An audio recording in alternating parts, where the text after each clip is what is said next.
एक लंबे समय पहले एक गांव में जीत नामक एक आदमी रहता था। वो बहुत ही भोला इंसान था। वो बिल्कुल भी लालच नहीं था और गांव में अकेले रह के अपने एकड़ के भूमि में खेती करके अपना जीवन व्यतीत करता था। जीत के भोलेपन का उस गांव के लोग बहुत आसानी से फायदा उठाते थे और स्वार्थी होके उनके काम जीत से करवाते थे। एक दिन बालू नामक एक 8 साल का बालक उसके ही रास्ते से जीत को उसके खेत की तरफ जाते हुए देखता है। हाँ, लगता है जीत भैया खेत की ओर जा रहे हैं। अगर मैं उनके पीछे जाकर जोर से रोऊंगा कि मेरे पैर में दर्द है और चल नहीं पा रहा, तो वो मुझे उठा के ले जाएंगे और ऐसे रिक्शा के पैसे भी बच जाएंगे।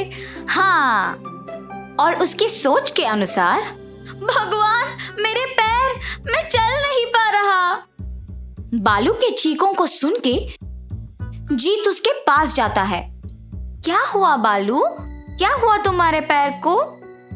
जीत भैया, मेरे पैर में बहुत दर्द है, बिल्कुल चल नहीं पा रहा हूँ। मुझे अपने ऊपर बिठा के केले के खेत तक लेके जाओगे?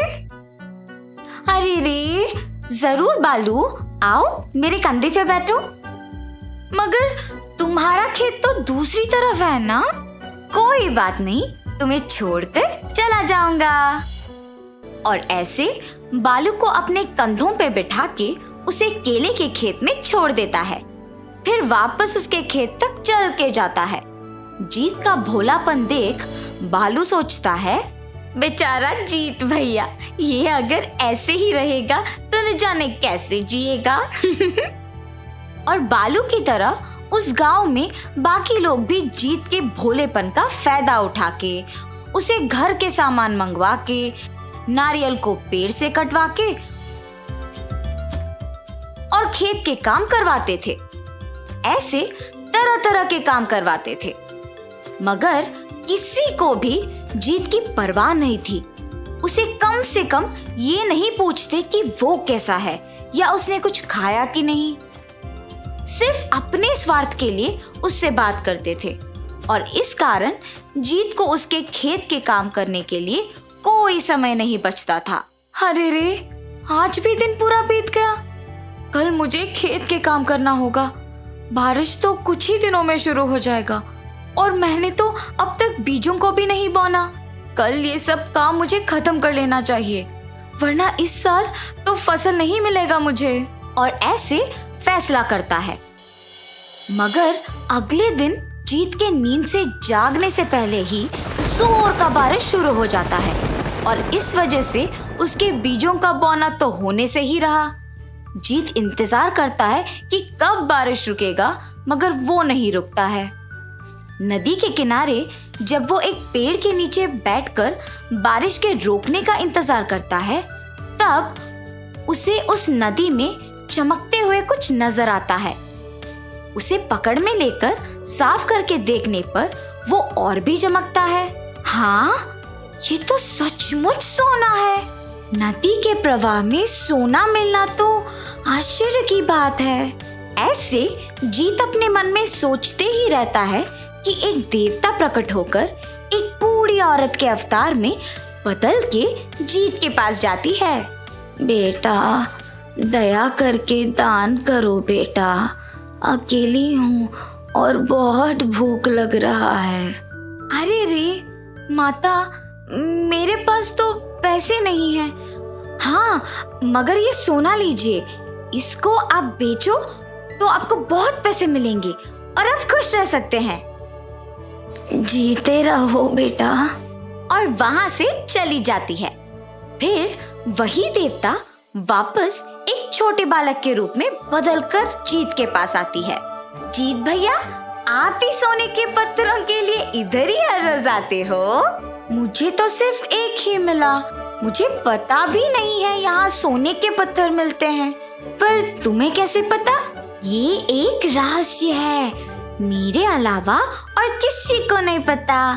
चलो चलो जाके और पत्थर ढूंढते हैं। और ऐसे जब दोनों जाकर ढूंढते हैं तो उन्हें मुट्ठी भर का पत्थर मिलता है। पानी से बाहर निकलकर वो बालक सारे पत्थरों को एक कपड़े में इकट्ठा करता है। भैया, इतने सोने के साथ आप क्या करोगे? मैं तो इसे बेचकर अपना जीवन बिना मेहनत की खुशी से जी लूंगा। मेहनत के बिना आया हुआ कुछ भी मुझे अच्छा नहीं लगता है। तो मेरे साथ इतनी देर सोने के पत्थरों को आपने क्यों ढूंढा? ये सब मैं अपने दोस्तों को, पड़ोसियों को और जरूरतमंदों को दे दूंगा। मैं वैसे भी अकेला रहता हूँ और इतना सोना मेरे कोई काम का नहीं है, इसीलिए उनको दे दूंगा। ऐसे जीत से बात करते करते बालक के अवतार में रही देवता उसे एक सोने के पहाड़ की ओर लेके जाती है। उसे देख जीत, बाप रे, ये तो सोने का पहाड़ है, मगर कितना चमकदार है। क्या ये सब सच है? ऐसे जीत के पूछने के तुरंत बाद देवता बालक के अवतार से अपने रूप में बदल जाती है। जीत दंग रह जाता है और उस देवता को देख के कुछ बोल ही नहीं पाता है। जीत, आज से तुम ही इस सोने के पहाड़ का राजा हो और तुम ही इसके हकदार हो। जरूरतमंदों का मदद करना तुम्हारा निस्वार्थ व्यक्तित्व, करोड़ों के मूल्य का ये सोने के पहाड़ को देख के तुम्हें आश्चर्यचकित रह गए, मगर लालच से उसके अंदर जाके देखने का तुम्हें ख्याल भी नहीं आया। इतना भोला और अच्छा हो तुम। आज से इसका पालन तुम ही करोगे और तुम्हारे पालन में ही सब जिएंगे। इस गांव का भविष्य अब तुम्हारे हाथों है। तथास्तु। ऐसे कहकर गायब हो जाती है। जीत तब से उस सोने के पहाड़ में रहते हुए सारे ग्रामीणों का सुख दुख का पालन करता है, सबकी मदद करते हुए उनका देखभाल करता है। पड़ोसी गांव के राजा भी उनकी बेटी प्यारियल का हाथ जीत के हाथों में देकर शादी करवाता है। जीत और उसकी पत्नी के बच्चे होते हैं।